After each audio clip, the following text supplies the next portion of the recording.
Hey everybody, welcome to Slash Bash, where today I am bringing you another Choosing Beggar Reddit video. If you want your daily dose of Reddit stories that aren't accompanied by a robot voice, then now's the time to subscribe and click on notifications. In our first story, a Choosing Beggar wants to get a refund on custom furniture, or you will be dealing with the police. Let's jump right in. For context, my stepmom is an interior designer in the town where we live. It is a pretty wealthy town and normally she never has problems with her clients. Today, I will be telling you about one of the beggar clients she is currently dealing with. In this story, she will be SM and Choosing Beggar will be CB. 3 months ago. My stepmother meets with a new client, Choosing Beggar, and she wants a living room overhaul, paint, new furniture, and like accessories, etc. Choosing Beggar loves the plan she gives but wants to correct some details, so they start texting. I really like that couch you sent me, but I don't like the color. Do you think it could be changed to something grayer? Sure, but I don't think that would look that good because it wouldn't match your house. I can bring over some different fabric samples and you can pick which one you like. So my stepmom brings the samples over and also brings some more couch options. Choosing Beggar ends up picking out a different couch than the one that my stepmom recommended.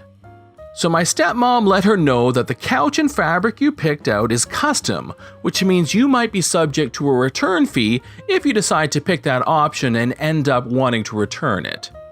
Choosing Beggar agrees. After a couple of weeks, the couch arrives, and Choosing Beggar texts my stepmother to say how much she loves the couch and also tells her she is doing a great job.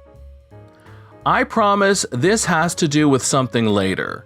1 month ago. Choosing Beggar wants an armchair as she loved the couch so much, but she thinks she needs more furniture. Like with the couch, Choosing Beggar wants something different from what my stepmother recommended, which is perfectly fine. She doesn't really mind finding more options for Choosing Beggar. 2 weeks ago, Choosing Beggar's armchair arrives. Choosing Beggar texts my stepmother that she loves the chair. It is fantastic.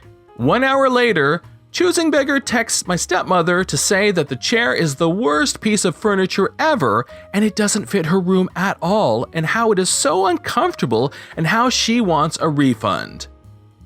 I will talk to my account manager from where it was ordered from and see if maybe they can return it. It will probably require you to have the original box and you might be subject to a restocking fee, as that is common with custom furniture. That is stupid. It is your job to pick me out pieces that will fit my house. You recommended it anyway. You should be responsible for sending it back, as you are the person who picked it out and you are the designer.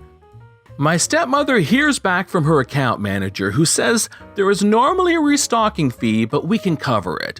All you need to do is have her put it back into the box so we can come and pick it up. So I heard back from my account manager and she said that you need to just box it up into its box and they will come to your house and pick it up. Also, I have screenshots of the text of you requesting a custom chair that I didn't pick out for you. I don't ever recommend custom chairs for this exact reason. Well, the problem is I tore up the box as it wouldn't fit through the door, so can I wrap it in plastic wrap instead? This was the first problem my stepmother had ever had with this person, so she asked the account manager again to see if she could plastic wrap it. The account manager says yes, but it would cost my stepmother $35, which she is fine with because she was already paid by Choosing Beggar, and it wasn't that big of a fee for a $900 chair. Yes, it is fine if you plastic wrap the chair. They will come and pick it up on blank day. Thanks so much. So they picked it up, and when my stepmother sent her a refund in that same hour, she gets this text. Hi stepmother, this couch that you picked out is so bad and uncomfortable, and I hate it, and now I don't want it, and I demand a full refund on it.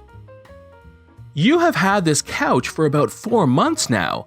Not that it is necessarily impossible for you to get a refund. I will try my best. As I said last time, there might be a restocking fee, and since it has been quite a while, there also might be other fees. I am not paying any fees for this couch. You picked it out and it is not suitable. I don't understand why people hire designers when you just put me through all this stress. I just wanted a couch. Actually, I didn't pick out this couch. You did. We even went to the store where you tested it out and you said then that you loved it. I have multiple texts from you saying how much you love this couch. Now, I will try my best to get you a refund, but I can't promise anything. I need a full refund on this scam of a couch. Ma'am, I can only try my best. I wanted a cheaper couch anyways. This one was too pricey. Ma'am, this couch was $800. It was custom made. I don't think you can find anything of quality at a better price than this. I am already sending an email to my account manager and I will let you know what she says. Choosing Beggar then sends a link to a couch from Costco. My stepmother is pretty pissed at this point. If you wanted a couch from Costco, then just go pick it up yourself. You don't need a designer to help you with that. Shut up, you little witch. You work for me. You should be helping me and you should be able to give me a full refund. If you can't do that, then you should expect a bad review from me. Where my stepmother gets her reviews, she can appeal them by posting screenshots of any witchy customers, so she is not worried at all by this. Go ahead and do that. You can give me my refund right now and we are done working together. Ma'am, it is Sunday. We are going to have to wait for Monday to get a refund reply. You are the idiot who picked this out. You should just refund me and then get the money back from the supplier. This is the worst couch ever. The next day, just heard from my account manager, and she said that it would be a $400 restock fee, plus you will need a box to ship it in. You're flipping kidding. Nope, that is what the account manager said. I am getting a full refund or I am calling the cops. Okay, I guess you're going to need to call the police then. It's been 5 days. We still haven't heard from Choosing Beggar or the police.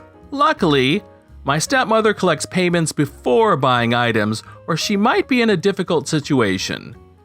Don't be like that, Karen, or karma will strike you. Story number 2 shows us a Choosing Beggar at the video store. Remember back when you couldn't stream anything you wanted to watch? This is from a long time ago, so bear with me. My memory has never been the best. Back when I was young, 7 or 8-ish, my best friend's dad opened a video rental shop. It was an independent shop that he ran all by himself, before the days that blockbusters totally took over everything, or they were just starting. He didn't believe in handing out fines for not rewinding the tapes, but almost every tape he got back needed rewinding. This is where I came in. Because I was a huge horror fan, and knowing the owner, I was in the store every day browsing and renting new films.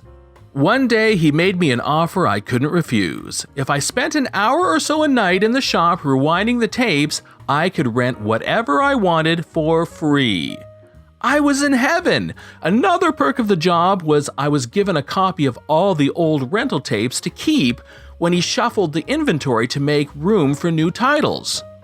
Anyway, around this time there was a weird lad who was a fair few years older than me. He will have been 15 or 16 at the time. I'm sure you all know the type: badly dressed, poor personal hygiene, very socially awkward, and from what we could see, no friends.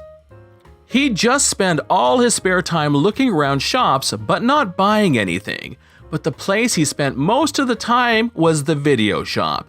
He'd spend over an hour per visit and usually visit a few times per night. I felt so sorry for him and asked him why he never rented anything. His answer was something about his mom and dad not working, so he was not allowed to spend any money on crap like videos or games before skulking out of the shop again. About a week later was the time to clear some stock out to make room for new titles. My boss greeted me as I walked into the shop with 3 boxes full of ex-rental tapes, all in their big original boxes. At first, I was quite excited, but then I had the idea of giving them all to the weird kid. I mean, I already had hundreds of tapes that I had been given, and these may make the lad's year. So I put them to one side and waited for the first of his bi-nightly visits. When he walked in, I presented him with the boxes, and he damn near ran home with them without saying thank you or anything. In those days, rental VHS tapes were stupidly, outrageously expensive. Many could cost the shop well upwards of £100 per tape. About an hour later, Weird Kid came back to the shop with his dad carrying the boxes. I thought it was just to check that it was okay for him to have them, but then the dad slammed them on the floor and started to shout in my boss's face. He should be ashamed of himself for only giving his son old tapes that he couldn't rent anymore and that he was using him as a dump site for his old crap. He then walked up to the new releases shelf, grabbed about 10 different tapes, and said he wanted us to give him then, or he'd report you for selling pirate tapes and illegal porn. My boss just kind of snorted a big laugh out at the sheer silliness of the scene before the weird kid and his dad stormed out, with the old tapes, by the way. The worst thing, he did phone the police. We were raided 3 days later with the cops looking through the shop for German hardcore porn, video nasties, and pirated tapes. They didn't find any, but it lost us a full day of business, and some of the tapes they took for further investigations were never returned. This has been John from Slash Bash. Thanks for watching. If you've enjoyed the video and want to see more of them, then please hit that subscribe button. We'd love for you to drop a like, share it with your friends, and we will see you in the next one.